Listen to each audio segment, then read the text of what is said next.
পাউরুটি দিয়ে বার্গার কে বানিয়েছো? আমি তো বানিয়েছি। তো আমি আজকে কীভাবে পাউরুটি দিয়ে বার্গার বানিয়েছি তা আজকে তোমাদের সাথে শেয়ার করবো। তো হ্যালো বন্ধুরা, welcome to my new mini blog. তো চলো তোমাদের সাথে শেয়ার করি। তো আমি প্রথমে 3টা পাউরুটি নিয়ে নিলাম, এরপর একটি ডিম নিয়ে নিলাম। ডিমটি ফাটানোর পর ওখানে একটু লবণ দিয়ে ওইটাকে একটু গলিয়ে নিলাম। এরপর আমি একটা প্যানে একটু তেল দিয়ে দিলাম। তেল দিয়ে দেওয়ার পর এখানে সেই 3টি পাউরুটিগুলো দিয়ে দিলাম। দিয়ে দেওয়ার পর এবার আমি এখানে সেই লবণ দিয়ে ডিম যেটি গলে রেখেছি ওইটা আমি একটু একটু করে চারিদিকে ছড়িয়ে দেব।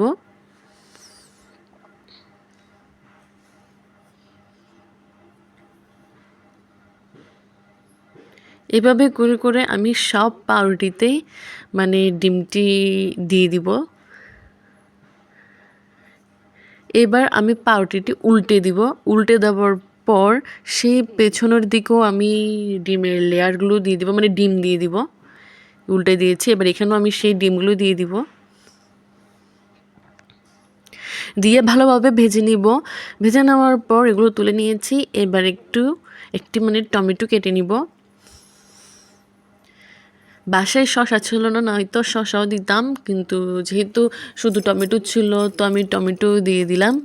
মানে বাসায় যা জিনিসপত্র ছিল তা দিয়ে নর্মালি বার্গার বানালাম পাউরুটি দিয়ে। তো আমি এখানে টমেটোটি মানে গোল গোল করে কেটে নিয়েছি। এরপর হচ্ছে দিয়ে দেওয়ার পর এখানের উপর আবার ওই একটা পাউরুটি দিয়ে দিলাম। আবার এই পাউরুটির উপরে আবার সে বাকি টমেটোগুলো দিয়ে দিব। দিয়ে দেওয়ার পর ওই পাউরুটিটি এটার উপর দিয়ে দিব।